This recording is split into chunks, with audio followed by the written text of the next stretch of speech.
Ladies and gentlemen, good evening and welcome to the Scottrade Center here in St. Louis, Missouri, USA, home of the world champion St. Louis Cardinals, where tonight Golden Boy Promotions is proud to present an evening of world-class professional boxing for your entertainment. It's HBO Boxing After Dark. Sponsored by Corona Extra, La Cerveza Más Fina, and AT&T. Get it faster with 4G. Rethink possible. All bouts sanctioned by the Missouri Office of Athletics. This first contest brought to you in association with R&R Promotions and sanctioned by the World Boxing Organization, President Francisco Paco Parcarcel, and Supervisor in attendance John Duggan. At ringside, the three judges scoring this bout on the 10-point system will be Ted Gimza, Jerry Griffin, and Michael Pernick. And inside the ring, in charge of the action at the bell for the 85th time in a world title fight, referee Gino Rodriguez. And now, ladies and gentlemen, let's get this party started. 12 rounds of boxing. This is for the WBO Junior Lightweight Championship of the World. Fighting out of the blue corner, wearing light blue with black, official weight 130 pounds. His professional record stands at 23 victories, including 7 knockouts, and he has 2 draws. From Salinas, California, the undefeated WBO #1 ranked junior lightweight challenger in the world, Eloy, the Prince Perez.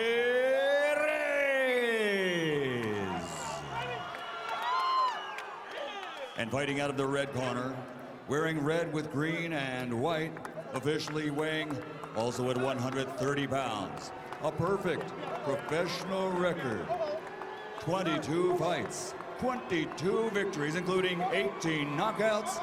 From Cincinnati, Ohio, the reigning, defending, undefeated WBO Junior Lightweight Champion of the World, Adrien the Problem Broner.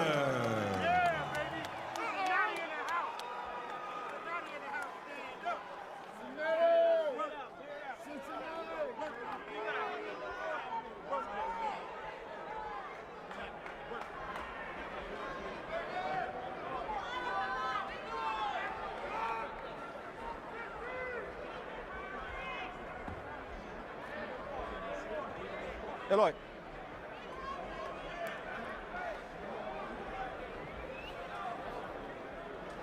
Adrien.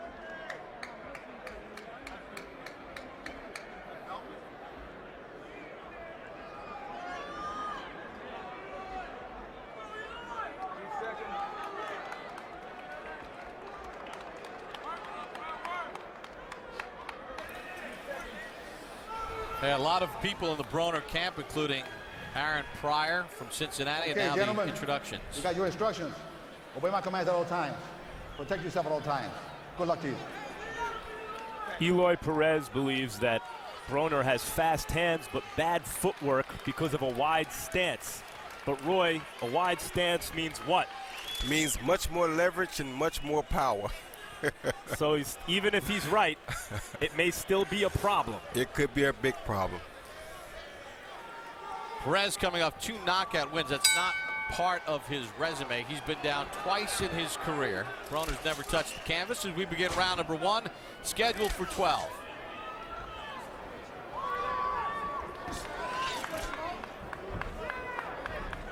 Be interesting to see how Perez deals with the hand speed of Broner early.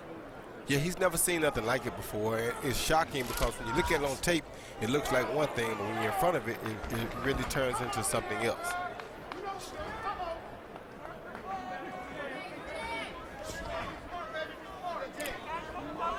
Broner in his last fight used a right uppercut to hurt Martin Rodriguez in that fight, winning in a 3rd round stoppage. Landed 41% of his power shots in that fight, according to CompuBox. He was accurate and sharp. And Eloy is looking good early. He has nothing to lose. He's fighting like a fighter who has nothing to lose. I mean, he's a guy who comes here, who he takes care of a lot of people. He has a lot of people on his back that are depending on him. So he's coming to try to perform for those people, including a little kid that he brings that has cancer. I think this is the first time that I ever almost wanted to cry in the fighter meeting. Yeah, you saw that young boy in the ring, Cy Sherman, who a year ago was diagnosed with a rare form of liver cancer, and the Perez team befriended him as Perez takes a big shot. He's the official belt carrier. Took a big left hook by Broner. Tries to double up the jab, does Perez. Broner with the tassels on his trunks and some obvious boxing skills is seen by some as a real boxer, but Roy Ponce de Leon showed some flaws in his boxing game. What he is at this point in his career is a fast fighter and a real puncher.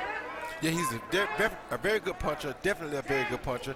You know, he has good boxing skills. He's kind of like Floyd with that shoulder guard. He has a really good defense with his shoulders, and it's very difficult for fighters to hit him. That's the big thing, and he has quick hands and power to go with it.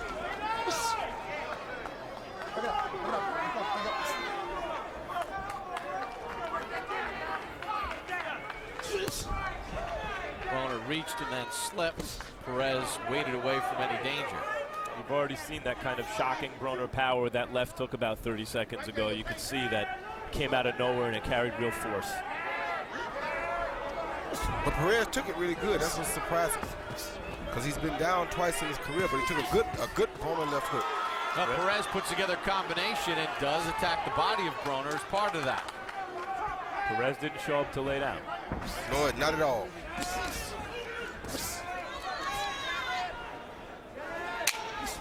Perez seems very relaxed in there here in round one.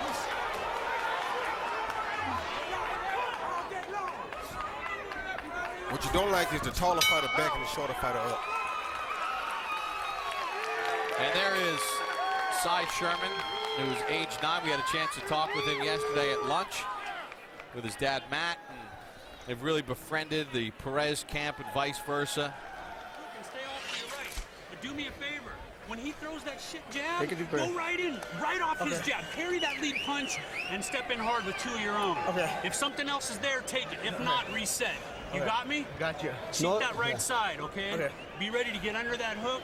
He's trying to load that thing up. That's all he's got. All right? How you feel? Okay. Here you see Adrien Broner lead with a beautiful left hook. He feinted the jab and led with left hook and landed right on the nose. Great punch. And I know his Perez's corner said that's all he got, but I hope they don't send him out there thinking that. Oh, he's fighting a defensive fight, okay? But he took the shot very good. Come on. That was a long left hook. Didn't really have a lot of his body behind it even, and landed with some force. Let's go! Dean, grab his...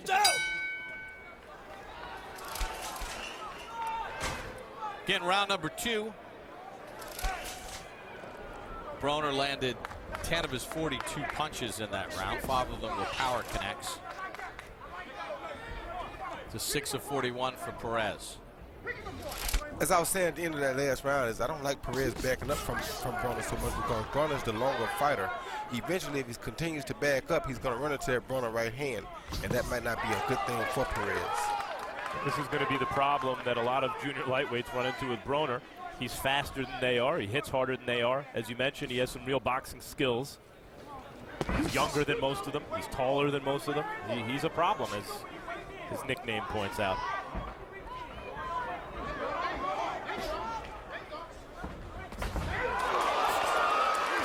Broner steps in with some of his power. Perez says it doesn't hurt, but it scored. Good stiff jab from Broner. He's using that jab very good with Broner. Good hook by Perez, though.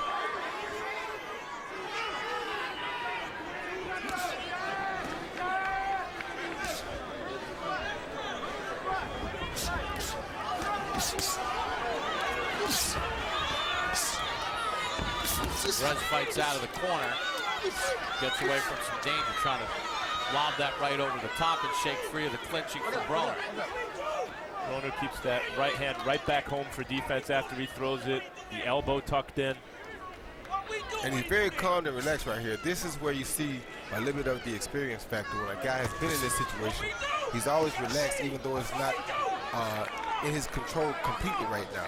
I mean, he's winning, but he's not totally controlled yet because he hasn't broken Eloy's will yet. Well, is Perez kind of standing too much in front of Broner, where Broner's able to get that jab and get the range going? Yes, he is. Like I said, a short guy should never be backing up from a taller fighter.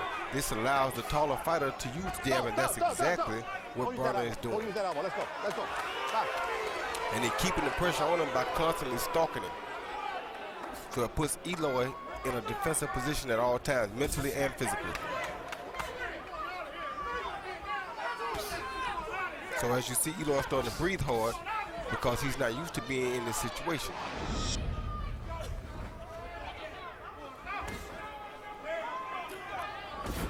But he's a good game fighter, and he came here to give it all he has. He'll take a lot away from this fight either way it comes out. And I'm sure he'll be back. Talk about the learning curve in terms of Broner's boxing skills.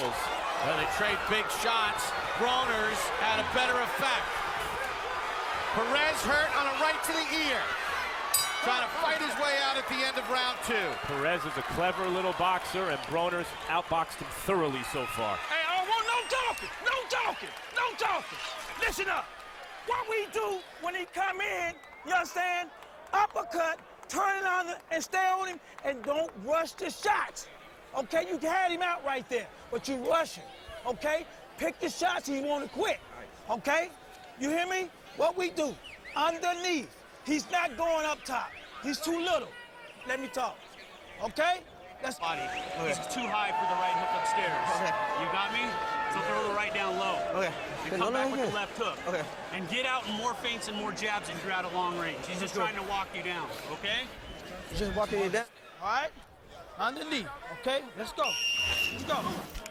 Here you see Broner on the attack. He lands a right hand to the high on the cheekbone, followed by another right hand over the top of the head. This kid Perez is showing good defense. He landed that right hand on top of the head, but none of those shots really touched Perez's chin. And Broner landed 15 of 31 power shots in that round, 48%, as he was accurate, and he hurt Perez as we begin round 3. Gotta love the effort by Perez. He also landed a big left hook late in that round. Roy, I like the way Michael Stafford in the corner of Broner took over at the end of that round. He told everybody else, I don't want to hear any talk. Shut up. Let me talk to the man. I'm the trainer. I'm the head trainer. Let me talk to my fighter. You love that. You gotta love that. Especially after his fighter just had such a big round, yet because he was critical of the end of that round because he felt Broner was rushing things. That's right. And if everybody else is excited, it could also excite the fighter. Well, one thing we're seeing here is, Perez talked about he was better with his feet. He's not really using his feet right now. Not at all, because they found out that, like I was saying earlier, Broner is not as bad with his feet as they think he is. He's wide with it, but he can move them. That's exactly right. That hurt. Left hand hurt. Perez pointing to the back of his head, but I think it hit him pretty flush. Right hand from Broner. Broner also plays defense, Roy, as you pointed out, with his upper body a lot, not needing to always use his legs to move out of range. That's exactly right. He uses his shoulders and his upper body for defense more so than anything else. And I tell you right now, that pressure is starting to wear on Eloy a little bit because he's not used to being put under this kind of pressure. This is the difference when you step up to an elite class fighter. You're used to being the top dog, as they call it. But when you get in with an elite fighter, you're no longer the top dog. It takes part of your confidence. As Broner pointed out heading into the fight, look, this is a junior lightweight who punches like a featherweight, and I'm a junior lightweight who punches like a middleweight. Well, Eloy can punch, and he has the heart of a heavyweight. Trust me. But his record doesn't indicate that he's much of a puncher. In recent fights, he's brought the power. Right. Double left hand from Broner, and Perez dipped right into the second one. Good shot. Well, the other problem is that Perez is just wide enough with his punches that it'll allow Broner straighter punches to get in there. Yeah, well, he's allowing Broner to stay in punching range because he's stopping right in Broner's punching range. By allowing Broner to come forward all the time like that, Broner stays in punching range. So he should be closing the gap and being closer to Broner, but he's not. As a shorter fighter, you have to try to get closer to the taller fighter. Doesn't he need to double his jab and work? Double and triple. Double and triple. And as his corner found out, he's found out he can't punch Broner in the face. I mean, the only target for him right now is Broner's body, and Broner covers up his body pretty well. Yes, he does. And he camouflages very well, just like he did that right hand just now. But see that pressure he got on him right now? The pressure being right there in his face and you can't hit him, that's a bad feeling for a young fighter never been in this class before. Good right hand by Broner. Perez tries to respond at the end of round 3. Eloy Perez, someone who takes family very seriously. There's his father, Eloy Sr., who moved from Mexico, gave up a good job to give his family a better life, something that Eloy has never forgotten.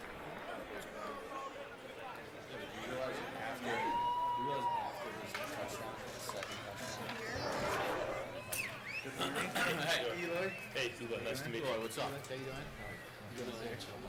My dad was a teacher. He was, he had a good career in Mexico. But when we moved over here, he left everything for his family, living in the van. We had nothing. But now I retired and he lives with me, and he's happy.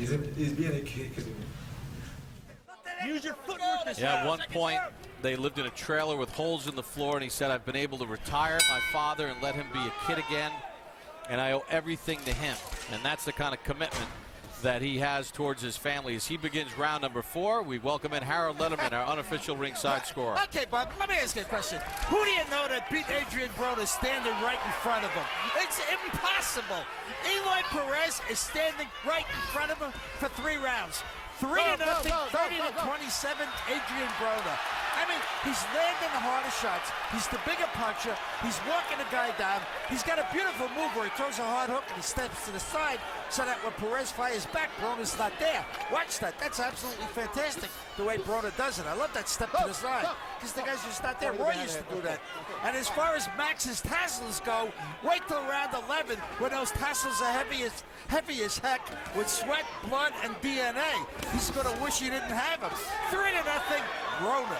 Makes you think we'll be here in round 11 the way this fight is going. All right. And you saw the showmanship of Broner, too, as he got into that clinch with Perez. And you know, Bob, it's not just showmanship. For, Perez's whole strategy is to step around Broner and use what he thinks is his superior footwork. And what Broner just demonstrated to him is doesn't matter how wide his stance is, he is much more easily able to step around Perez. And like I said, the biggest thing for Broner is he's keeping his pressure on Perez. He's not giving him space or room to breathe, and Perez is not used to that. He's never fought a fighter to keep this kind of pressure on him, I guarantee you.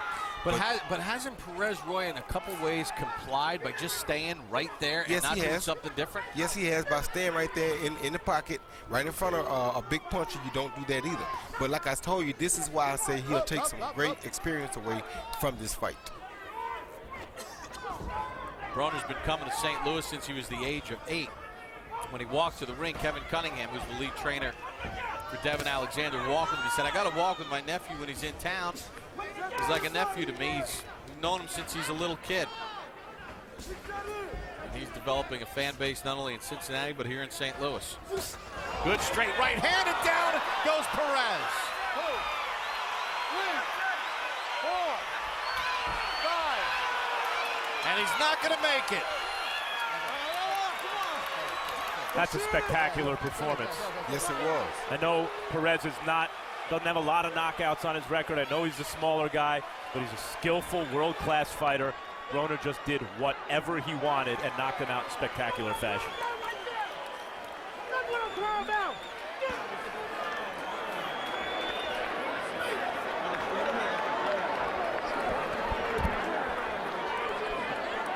Third time in Perez's career he's been knocked down. First time he's been stopped. Round number 4 for Adrien Broner.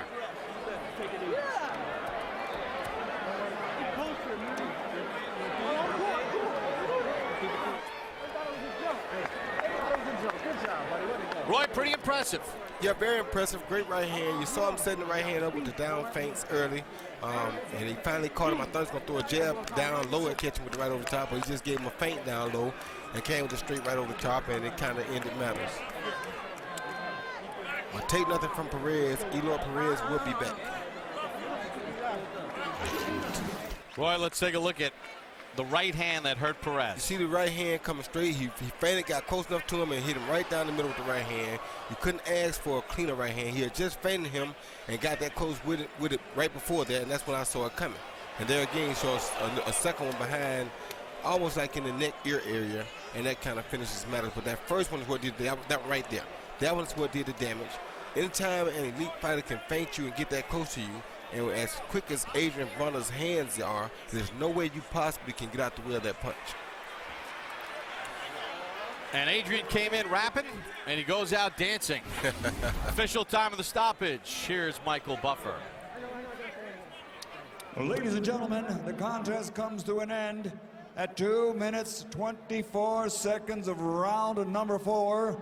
The winner by knockout victory, and still the undefeated WBO Junior Lightweight Champion of the World, Adrien "The Problem" Broner.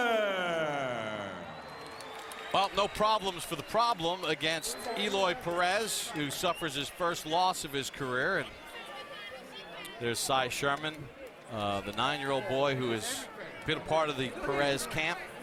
They won't be leaving with Broner's belt here tonight as we take a look at the final punch stats for the Broner-Perez fight. You take a look at the total punches. Broner, 189 thrown. He lands at 31%. Perez at just 16% of his 160 thrown. And the power numbers told the story in this fight as Broner lands at 47% to 17% for Perez. And in the final round, Broner landed at 39%, landed at 62%. He hit 5 of 8 power punches in the final round to finish it off, including that right hand. Max Kellerman is standing by with the still undefeated Broner. All right, Adrien, you getting your hair combed this time or not? No hairbrush today, Pop? Congratulations. There you go. Congratulations on a stunning performance. What are your thoughts about what you just did? First of all, I want to thank God, man. You know, without him, man, I wouldn't be here today. But I want to thank HBO for giving me another chance to fight on HBO. I want to thank my new management team, Al Heyman, Golden Boy Promotions, and R&R Promotions. And, you know, it's great. You know, I knew he was going to come and fight. We've been going at it back and forth. But, you know, I was prepared for anything. Like I said, whatever he brings to the table, I'll be ready. Take us through the knockout here. We'll show it to you. After dominating all fight long, what do you see? Really, I wasn't even trying to knock him out. I was just trying to beat on him. Tender to meet up, and then fried in the late rounds. I caught him, and, you know, I seen the shot, and I took the right hand. He talked coming into this fight, his camp believed that your wide stance gave them opportunities to walk around you, but at one point you spun around him 3 or 4 times. Why did you do that? Because, man, you see him, man. I got the fastest feet in the game, Max. I should be on Dancing with the Stars. From the first time with Ponce de Leon until now, you seem to be, maybe it's opposition, but you seem to be an improving fighter. Do you feel you're improving? If so, how? Of course, man. You know, I learned from every fight. And this fight, like I said, I was going to make a statement, and I did. I showed that this is what happened when you put a good fighter in with an elite fighter. How do you prove you're elite at 130 pounds when there aren't other elite fighters in the division? Well, you know, time will tell. And, you know, like I said, I'm the best at 130. I can go up to 35, whatever weight. Whoever want to fight me, I'll fight. You've mentioned a couple names recently. Who were they? Listen, man, they call me the problem, but you could call me the can man, because anybody can get it. Africans, Americans, Dominicans, Mexicans, anybody can get it. Thanks, champ. Congratulations again. Oh, yeah, and Max, hey, I should have fought with my jewelry on, because I don't think I got hit. I don't think you did either. Bob?